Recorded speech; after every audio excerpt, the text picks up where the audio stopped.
welcome to Gotta Run with Will. I am your host, Rudy Garcia-Tolson, and we have a special guest today, Roderick Sewell.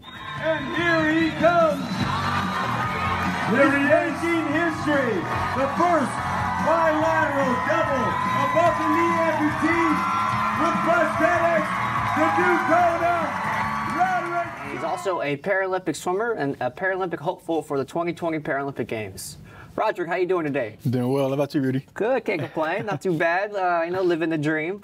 This is a cool opportunity. Most of our viewers already know that we've known each other for a long time. Roderick met a fellow double amputee, elite swimmer Rudy Garcia-Tolson. They were kindred spirits because neither one of them had ever met another double above knee amputee. So it was like they were brothers. Rudy was 11 and Roderick was 8. So Kona, how was it? Where can we start? You know what I mean? Kona was an amazing experience. It was, it's funny, I talk to triathletes, I talk to you about your experience with Ironman, and you really don't understand until you go through it. And that was what Kona was for sure. Getting there, getting to the island, just Ironman Island when it comes time, and being around that community and those people and the athletes that are just driven and work so hard, like it makes you want to do well.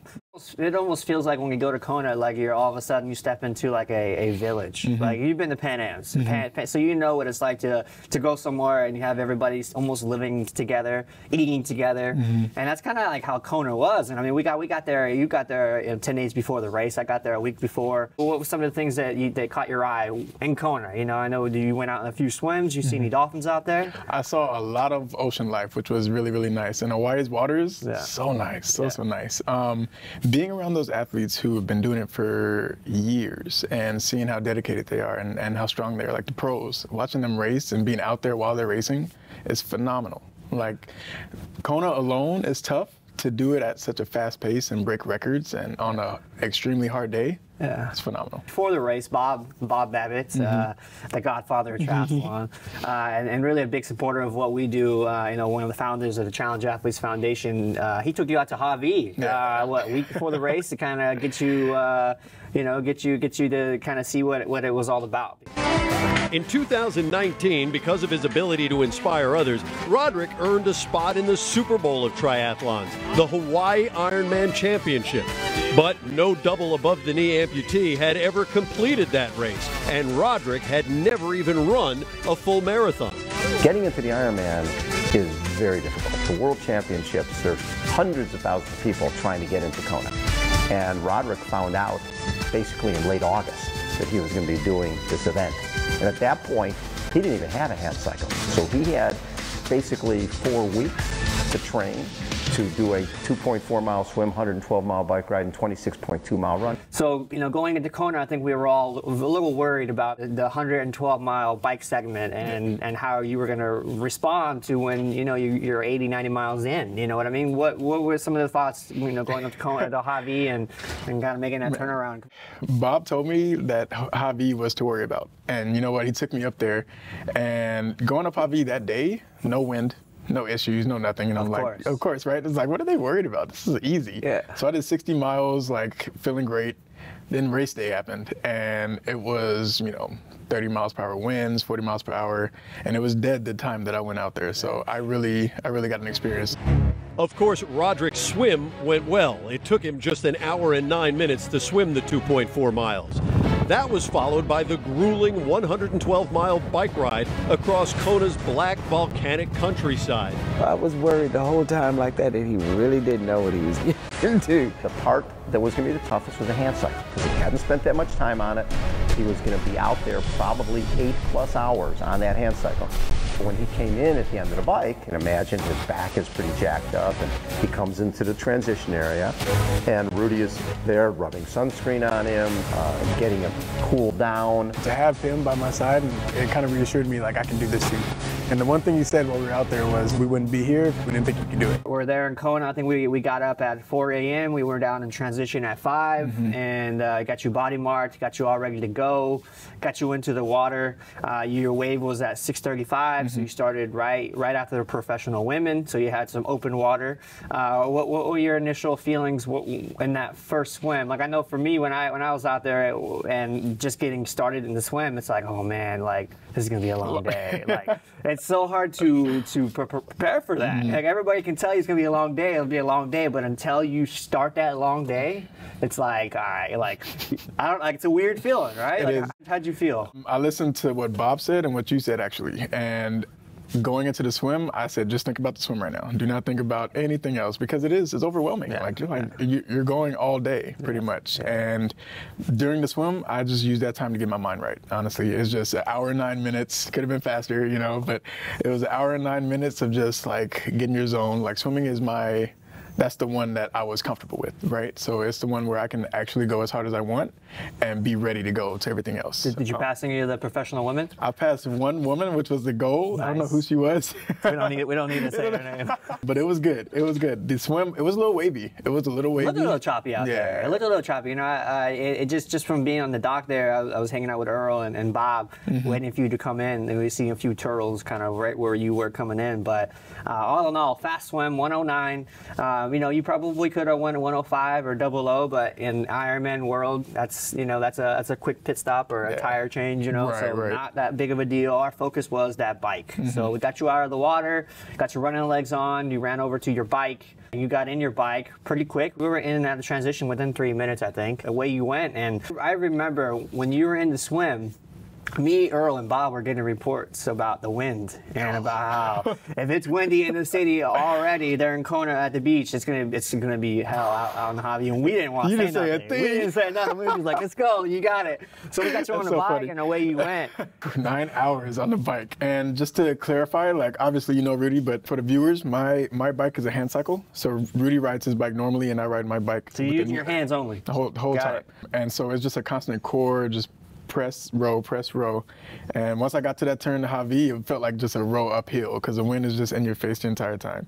But it got raunchy. I like threw up twice. You had stomach issues. You had some nutritional issues. For sure, yeah. And which, you know, my first Ironman, it makes sense. But once I threw up, I was fine. You were fine. You probably did too much in the first half. For sure. I was a little too excited. Like, I'm gonna do everything. Yeah, I mean, you know, you gotta. So, were there any points out there when you were on your way and you're like, man, like I'm in Hawaii, like, and you know, it's lava out there, you know, and you got the helicopter going past, you see the professionals, you know, if they go by, like, was there a point where you were like, man, this is amazing, like, this is when the pros went by is when I was amazed, because they were obviously, like, they're flying and hitting top speeds for the longest distance, and obviously the helicopter's going over, you realize you're in it, you know. But coming down Javi is when I realized it the most, because you're kind of looking back at the island, and that's when I was in pain, like tired. I was like, wow, this is amazing. It's a cool experience. It's a really cool experience. So now, because you're using your arms and you're on the hand cycle and Kona's up and down, you know, the power ratio, if we look at the power ratio compared to an able-bodied male cyclist who uses 2 full legs to ride his bike versus you using your arms to hand cycle. Now, you got some pretty strong arms, but, you know, you're probably getting 30% of what someone with 2 legs is getting on their bike. So on your bike, on the bike leg, were you getting passed? Yeah. It wasn't like, I know I was like, I probably got passed by every single person out on the bike. And every single person. There's now a level of like keeping your cool, because like if you kind of give into like, man, everybody's passing me, you kind of start to feel like you're having a bad day or something. I kept that in the back of my head, that they're gonna put out higher numbers than me. So like, don't think I'm not working hard because they're flying past. It's just your legs are stronger than your arms, you know? Just got more power. Yeah. Now, were they cheering for you? Every single person that went by, You almost want to be in the moment and say thank you to every single person. But when you're in it for 8 hours and someone comes by and cheers you on, you know, you're at the point where you're just like so in the zone that it's hard for you to actually take that, because that's energy coming out of your performance. Exactly. To either do this or do whatever it is, a gesture. But one of the cool things about the sport is just that people are just so like encouraging, and it's a team effort out there. You know, everybody out there is suffering the same same race. And that's the cool thing about Ironman. Like Bob says, you're doing the same race as a professional, so you can see them out there. Right. So many people that are out there of different ages that anybody can compete. It's really just accepting that challenge, right? But it, like, there was positive, and then there were a few people that like really pushed your buttons. You know, I had a guy ride past me, and he was like, "Oh man, that looks hard," and I'm on like mile 90. I'm like, "Bro, why would you say that to me?" Like, of course this is hard. Of course this is hard. Like, yes, it is. The last 20 miles, you hit the airport, and you had about 10 miles to go. Were you ever playing the number game in your mind, in your watch, kind of seeing like where you were and if you were going to make it or not? You know, I realized I was very vocal during Kona. I was like shouting out at people, "What time is it?" Like just yelling, and they would tell me, and then I knew that I was good. The volunteers of the races. Yeah. So I would be coming up to an aid station, I would just yell and just wait for somebody to give me a time back. And they'd be like, ah. Yeah, and then I knew I was good. And then Petey came by on a bike, getting pictures, and I was like, "What time is it?" And he told me like, "You're good, bro. You got it. You solid." And he like, I had 30 minutes to spare, right? So once he said that, I was like, "Okay." You're okay. Yeah, I didn't take it easy, but I pulled back a little bit because I did remind myself you have to run. You got a whole marathon, which you've never done before. Never done before. So at the end of the bike, you come into transition, and I can tell you're like, all right, like this has been a long day, guys, and you know we kind of had to get you. Were you hot? Were you overheating? How were you feeling after the bike and going in transition? You know what? I wasn't that hot coming off the bike, and then I know you guys like made sure to keep me cool.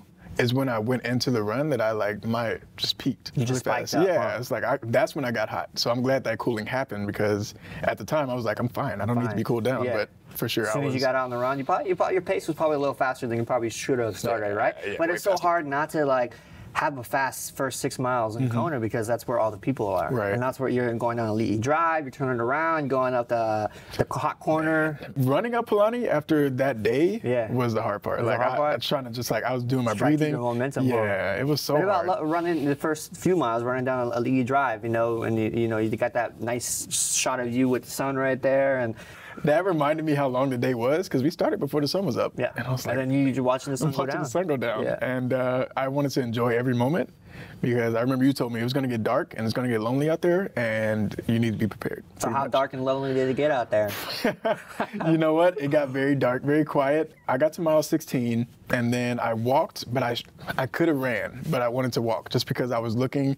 I'll tell you this. I was looking at the island and it reminded me of Colorado Springs, the way it sits on the mountain. Yeah. And I was like, I have to walk. Yeah, I had you to take it all in a little bit. Take it all in. It was, yeah. And then I got to mile 17 and I realized I'm still in the race. So you still got to kind of do something. I need to like actually run. You got 9 miles at mile 17. Yeah, mile 20 hit and it was instant walking. What was your body just just screaming at you? Your leg, your stumps, were they sore? With your lower back? Like what was it? My body was fine. I wasn't necessarily, my stumps were fine. My body was fine. It was my stomach. Your stomach? My stomach was hurting at mile 20. So what, you were not able to keep things in? It wouldn't allow me, especially with our running blades, as a constant jump. Yeah, you're always moving. It's like you're in a washing machine almost. Yes. Yeah. So I couldn't jump. I couldn't get that momentum without my stomach just hurting so bad that I had to walk. And you know, walking in the running legs is terrible. It's almost worse. It's worse. Yeah. You're gonna walk extremely slow. So eventually, mile 20 to 24, I was doing like a jog, walk. The Ironman shuffle. Yeah, the Ironman shuffle. Yeah. Man, I learned really quick what that was. Yeah. Oh my gosh. Darkness had long fallen. Roderick continued. This last year we sent out 3,260 grants to challenge athletes all over the world. And those athletes and others who don't know what their potential is yet or what their sport is yet, they were watching Roderick that day. I was controlling his social media, and so, you know, his Instagram was just, you know, going crazy with people all around the world just cheering for him and following along. Everybody was watching him online, and Roderick understood that. He knew he had a responsibility, not just to get through the swim and the hand cycle, but to finish the entire race. He'd been going on for more than half a day, 14 hours, then 15, then 16.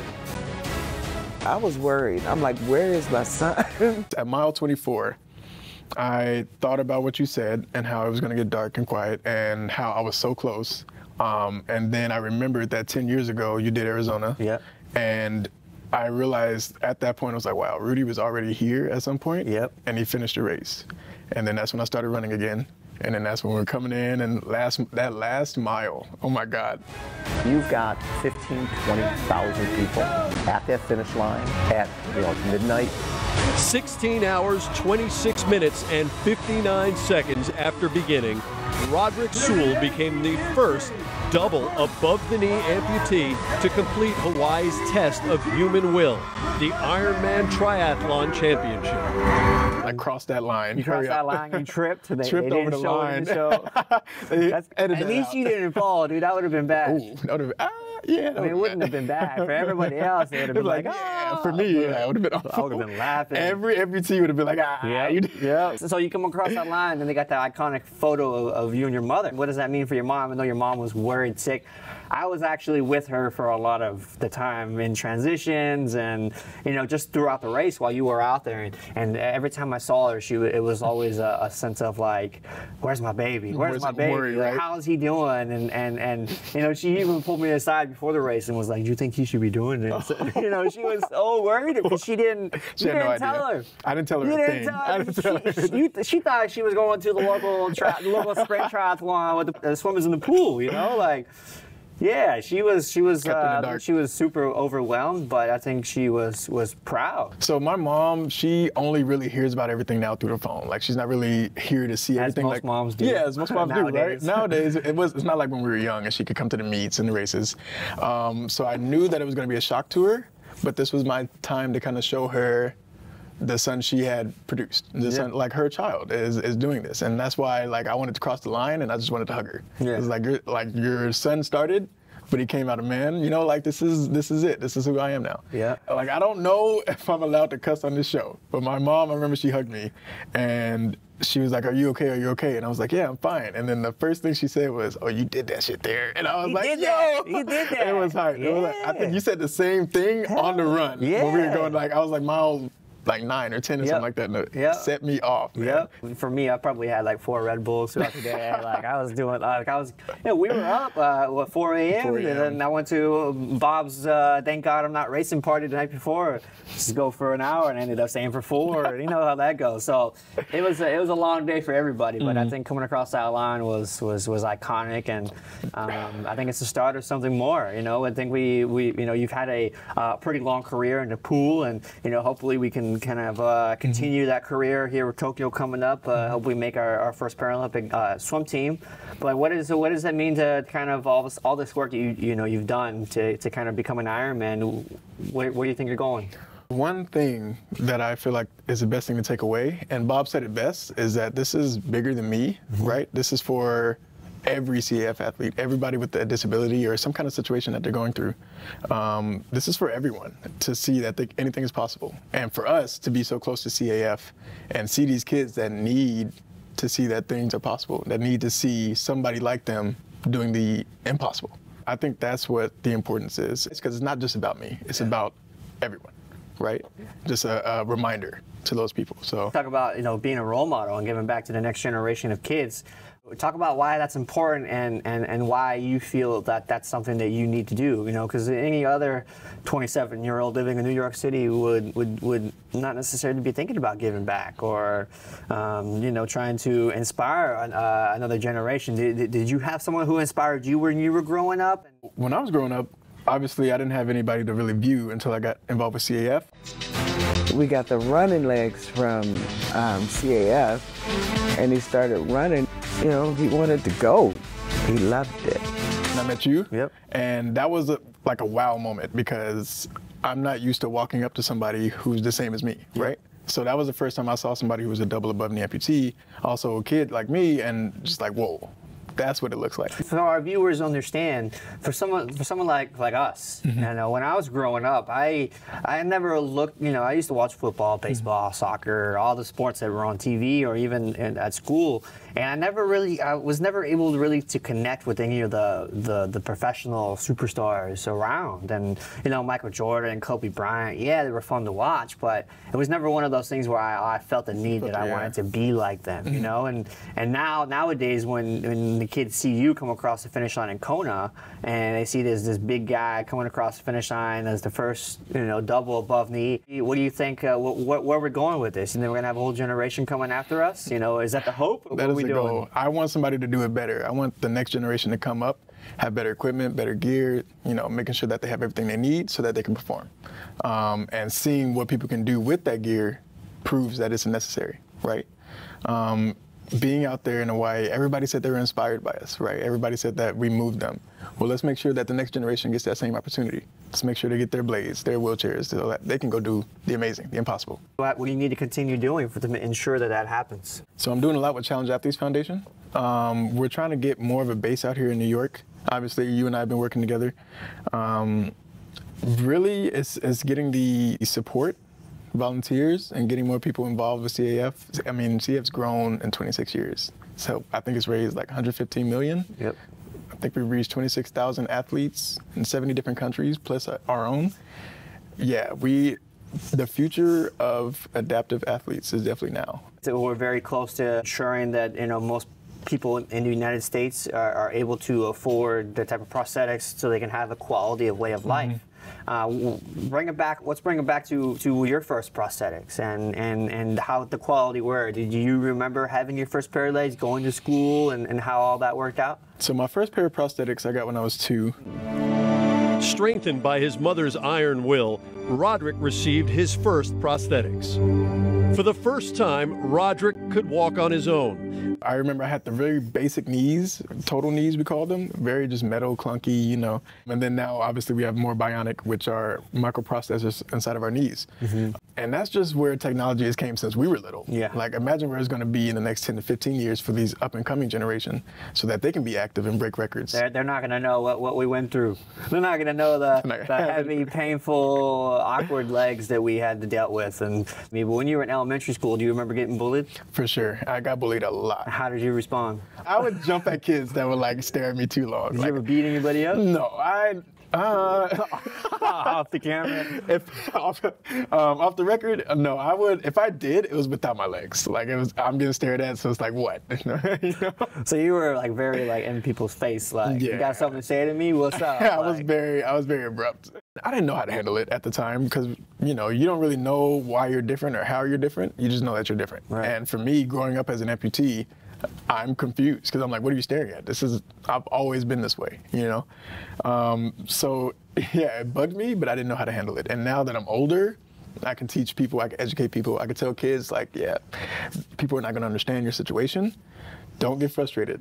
Just help them understand. If they don't want to understand or can't understand, then go about your day. Nothing you can do. Nothing you can do. Some people are not open-minded yet. You got to give them time. Gotta give them time. You were young in say high school era, and you started getting into girls and everything. Did you ever have any trouble with your self-image and thinking the way you looked at with 2 prosthetic legs or?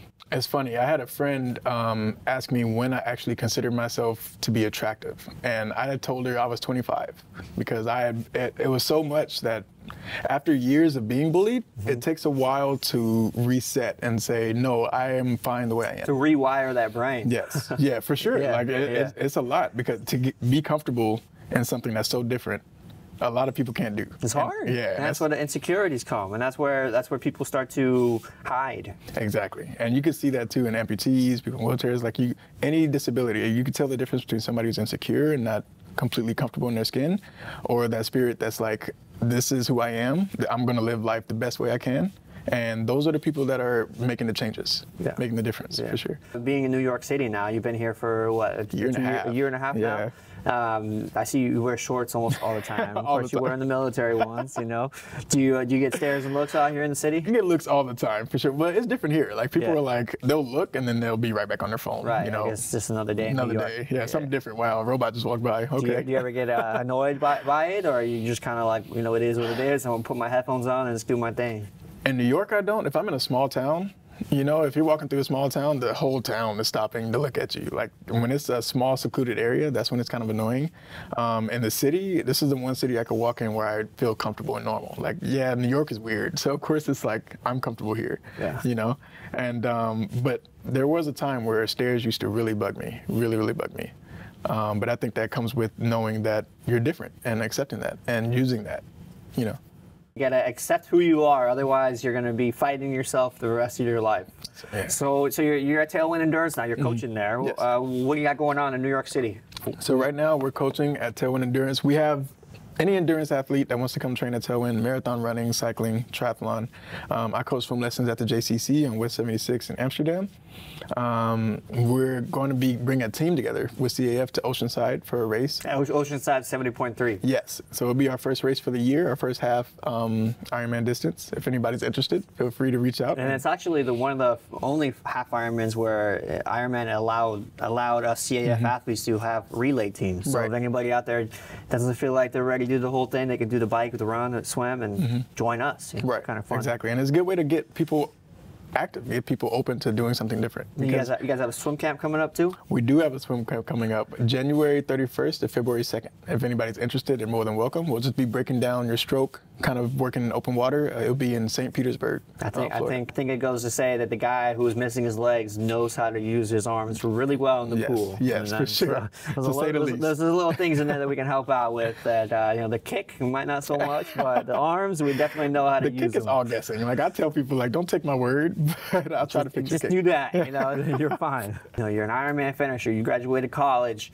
Where do you see yourself in 10 years?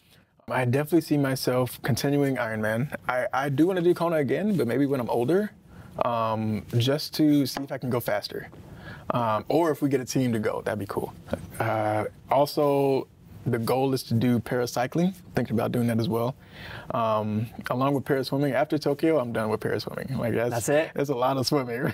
A lot of swimming. Like it's not like, 20 plus, but 12 years of swimming is enough for me. So. Yeah, well, it got you to where you are now. Exactly. And like the best way to really look at it, I didn't know I was training for Kona until Kona was here, you know, and then I realized, that's swim training. Swimming, for sure, all the viewers, swimming is the best route. It's the best route. It's the only one that'll strengthen you in all three, so it's best to learn and know how to swim, for sure. And after swimming's done, cycling, and then after maybe LA 2028, I'm done being an athlete. That's it? No more athlete after that? No more. Maybe marathon running, like just for fun, but no. What about professionally? Do you see yourself continue to coaching? Do you get in the business world? What do you see yourself? Or are you just kind of leaving it open and see where you can go? Because being in New York City, opportunities rise on the daily. So many options. I'm doing a lot of speaking engagements. I'm working on a book, and I've actually had 2 ideas for a children's book. We talked about making one for kids to kind of put together prosthetics and learn about prosthetics. And kind of seeing where that goes. There's a lot of ventures in the future, a lot of opportunity out here. So I definitely want to stay in the health and wellness, but we'll see where it takes. I think it goes without saying with our work ethic and our ability to work hard and to overcome challenges, I think we'll be somewhere in the CEO level, hopefully in no time. For sure. Continue to help more and more. Do you have any advice to any of our viewers who are watching the show who might have challenges in their life? Maybe some they can see, maybe some they cannot see. What's your message to those people? I think the true message in there, because, obviously there are people with disabilities, people without disabilities that don't want to do Kona. People that think that's impossible, or think that because I'm disabled, it's strange that I was able to do it. And we've talked about this. A true disability is a negative mindset. If I was thinking that I'm disabled and I can't do anything, most likely I would have never did Kona. But the fact that I believe I truly can do anything, the fact that anybody truly can do anything, gives the sign that, yes, anything truly is possible. It depends on the person, individual. So it's all about that mindset and how you perceive yourself. Really, at the end of the day, the true disability is in your way of thinking and your way of perceiving things. Like I said, in a different world, we would be on the corner begging. And that's something that we, as humans, we feel like there's a responsibility on our shoulders to change. And that's something more on the international level. We can think about the people in the United States, but internationally, I mean, you go to third world countries, and this is a curse. You know what I mean? And you're not allowed to make a living for your family. You're going to go on the corner and beg, and I think that's something that it should change. There's a basic human right that we all should come together on and understand that being disabled is not the physical part. It's what's going on up top. For sure. Roderick Sewell, our guest here today. Thank you very much. I would like to thank our special guest, Roderick Sewell. I would like to thank the Manhattan Neighborhood Network, and my buddy Will Sanchez for having me today. Gotta run.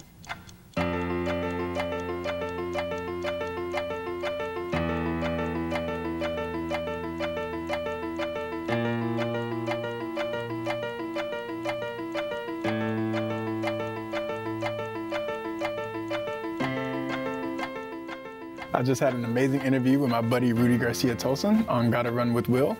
I'd like to give a shout out to Challenge Athletes Foundation for helping us gotta run.